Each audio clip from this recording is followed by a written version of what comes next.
Carnet de bord, USCSS Miranda, 10 heures. Enregistré par le capitaine Charlies. On dirait que Reed est descendu pour dormir et oublier, tandis que Nat a saccagé la cambuse et s'est enfermé dans leur cabine. S'il ne s'agissait pas des meilleurs techniciens que je connaisse, je les balancerais par le sas.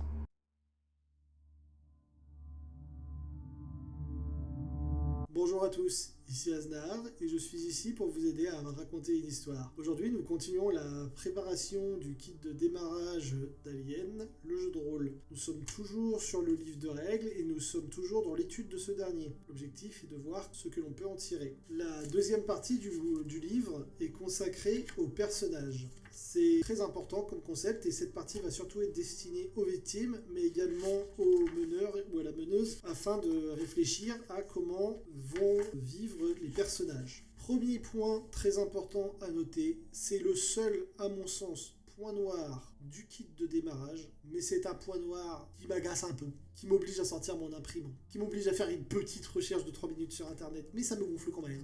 Les fiches de personnages du kit de démarrage sont jolies, mais c'est de la merde. Voilà, je le dis. Donjons et Dragons, ils ont sorti des feuilles blanches cartonnées dégueulasses, elles sont 1000 fois mieux. Pourquoi ? On peut gommer. Dans un jeu de rôle où on t'annonce que ton personnage va probablement, très probablement et très rapidement mourir, le fait de ne pas pouvoir gommer pour écrire directement les stats d'un deuxième personnage, c'est débile. Voilà, c'est tout. Mais c'est pas grave. C'est mon reproche que je fais sur l'ensemble du kit. C'est le seul truc que je vois à reprocher, mais je trouve que c'est un gros bémol. Parce que vraiment, dans un jeu de rôle létal, le fait de ne pas penser à mettre des fiches de personnages, ne serait-ce qu'en mettre qu'une qu'on peut imprimer, en fait. Là, non, c'est des fiches de personnages, elles sont entièrement, elles sont décorées, elles sont machin et tout, elles sont très travaillées, c'est très bien. Mais du coup, elles sont pas utilisables. C'est quand même con. Donc effectivement, le jeu va permettre donc de jouer différents personnages. De base, dans un jeu de rôle, on peut jouer tout un tas de personnages. Donc ici, je le rappelle, il y a un système de carrière. Donc le carrière, c'est le milieu social d'où tu extrait le personnage, tout simplement. Il faut savoir qu'avant de jouer, vous allez soit vous inscrire pour le mode cinéma, soit pour le mode campagne. Là, on est dans le kit de démarrage, donc il n'y a que des personnages qui sont destinés au mode cinéma. Autrement dit, à faire des actions d'éclat et mourir. C'est ça l'avenir des personnages en mode cinéma. Ils vont faire des belles actions et ils vont mourir. Donc les fiches de personnages vont être divisées en plusieurs choses. Ce qu'il faut retenir, c'est qu'il y a 4 caractéristiques, 4 attributs, 2 physiques, 2 mentaux. Les valeurs des caractéristiques sont comprises entre 1 et 5, et ils vont également avoir jusqu'à 12 compétences qui vont être comprises entre 0 et 5. Carac plus compé, ça fait un pool de dés à lancer pour savoir si on arrive à faire ce qu'on entreprend ou pas. Les personnages auront également des talents. Les talents vont donner des bonus ponctuels sur des points précis. Ça va également donner de la personnalité au personnage et ça va également permettre de bien définir son rôle dans le groupe. C'est intéressant. Les victimes peuvent être amenées à interpréter un androïde. Les androïdes ne suivent pas les mêmes règles que les humains. C'est très intéressant et très important à avoir ça en tête dès le début. Dans le jeu, dans l'univers d'Alien, il y a des androïdes et les androïdes ne sont pas humains. Ils répugnent l'humanité déjà parce qu'ils sont pratiques, ils sont même parfois indispensables à la survie du vaisseau, mais ils sont répugnants aux yeux de l'humanité. Un androïde va être physiquement plus puissant, psychologiquement parlant non impactable, mais par contre, ils vont avoir également des désavantages. Mais par contre, ils vont être supérieurs sur bien des points aux autres personnages pour survivre. Et ça, c'est cool. Donc votre personnage, comme dans Cthulhu, on est sur cet esprit de 2 barres de vie. Une barre de santé pure, donc en gros quand vous prenez des tatanes, ça tape dans la santé, et une barre de stress, donc en gros c'est l'état psychologique de votre personnage. Si vous connaissez Cthulhu, c'est le principe de la santé mentale. Et là par contre, ils ont créé un système de panique qui est très intéressant. Donc en gros, plus vous avez de stress, plus vous vous jetez de dés qui peuvent vous foutre dans la panade, mais également comme vos chances de réussite, vous vous jetez plus de dés, techniquement parlant. Mais sauf que quand vos dés de stress indiquent un 1, vous entrez potentiellement en état de panique et donc pouvez potentiellement perdre, temporairement du moins, le contrôle de votre personnage. Ce qui est pénible. À savoir, le stress va monter, peu importe ce que vous faites. De base, le simple fait d'être dans certaines situations fait que le stress monte. Donc c'est pas grave de vous dire « Ah, je prends le risque de prendre un point de stress ». De toute façon, ça va monter. Vous êtes en mode cinéma. Votre personnage va très probablement mourir. Faites absolument tout ce que vous pouvez pour vous en sortir, quitte à prendre le risque de faire monter votre stress. Faut pas hésiter. C'est peut-être même votre seule et unique chance. Parce que si vous êtes stressé, vous lancez plus de dés.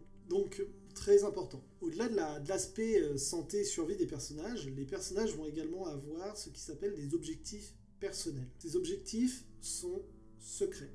Je ne sais pas comment cela fonctionne en mode campagne, je sais uniquement comment cela fonctionne en mode cinéma, donc pour les one-shots. Ce système est très intéressant. Je ne sais pas s'il plaira à tout le monde, moi je le trouve cool, c'est ce qui compte à mes yeux, et j'espère que mes victimes apprécient autant la chose, parce que moi je trouve ça très intéressant. Le principe des objectifs personnels, c'est que votre histoire va être divisée en plusieurs actes. Dans le kit d'initiation, il y a 3 actes. À chaque acte, chacun de vos premiers rôles, donc le premier rôle, on va vraiment dire le personnage principal joué par vos victimes jusqu'à ce que ce personnage meure et qu'il prenne un personnage secondaire. Voilà. Le personnage principal, chaque personnage principal va avoir un objectif par acte. Les cartes d'objectifs sont distribuées et sont secrètes au début de chaque acte. Vos victimes vont peut-être réussir à accomplir leurs objectifs. À la fin d'un acte, toutes les victimes rendent leur carte d'objectifs, on mélange, on regarde, et les victimes qui ont réussi à accomplir leurs objectifs vont gagner des points de récit. Les points de récit sont capitaux pour la survie de l'équipage, et ça tombe bien parce que théoriquement au premier acte, nous n'avons pas de point de récit. Au deuxième acte, on en a potentiellement un, et ainsi de suite, jusqu'au grand finish, et les points de récit vont donner des réussites automatiques à vos victimes. C'est donc vital d'en avoir au moins un ou deux, ne serait-ce que de garder son dernier point pour réussir à partir in extremis par le sas avant que l'alien nous attrape. Voilà, c'est bête, mais avoir ce point-là, le point de récit qui fait qu'on va s'en sortir, c'est important. Les objectifs personnels, comme l'indique le nom, sont personnels et peuvent donc aller à l'encontre du groupe. C'est là où le jeu de rôle Alien marque sa particularité. On a un esprit de collaboration, on est obligé de travailler ensemble pour survivre, mais nos personnages vont avoir leurs objectifs propres. Et parfois, les objectifs d'un personnage vont vraiment foutre dans la merde l'ensemble de l'équipage. Et ça, c'est cool. Enfin, moi, je trouve. D'ailleurs, c'est très bien résumé par une règle supplémentaire que moi, je trouve très intéressante. C'est que chaque personnage a un camarade et un rival. C'est pas obligatoire de le mettre, mais je trouve ça intéressant. C'est-à-dire que dans l'équipage, vous dites, bah, lui, c'est mon camarade, lui c'est mon rival, et bien sûr il faut pas que, là par contre c'est là où il faut faire attention, faut pas qu'il y ait de, comment dire, faut pas qu'il y ait de bouton noir, faut pas que tout le monde soit camarade entre eux et qu'il y en a un, tout le monde est son rival quoi, ça c'est pas possible. Faut faire une espèce de passe à 10, tout le monde participe et tout le monde s'amuse de la même manière. Moi c'est mon avis, il faut que tout le monde puisse s'amuser sur le sujet. Le jeu prévoit du JCJ, c'est-à-dire que justement l'accomplissement d'un objectif peut énerver le groupe, il peut donc y avoir une confrontation entre les joueurs, il peut y avoir un meurtre. Ça fait partie de l'univers des films aliens. Je vous invite vraiment à bien regarder comment se passe l'ambiance au sein des équipages des films aliens pour voir à quel point la tension peut monter très vite. Ça peut vous permettre de vous dire à quel point ça peut rapidement être létal entre vos personnages. Les personnages vont avoir un équipement limité par 2 choses. La première, ce qu'il y a dans le vaisseau. La deuxième, ce qu'ils peuvent porter. Ceci est très bien résumé dans le livre de règles, il n'y a pas de souci. Donc vous avez tout simplement ce qui va être consommable. C'est horrible, je ne vais même pas m'attarder tout de suite sur la... si, on va s'attarder tout de suite sur la règle du consommable. Donc en gros, les denrées consommables ont une valeur de réserve. Par exemple, 5.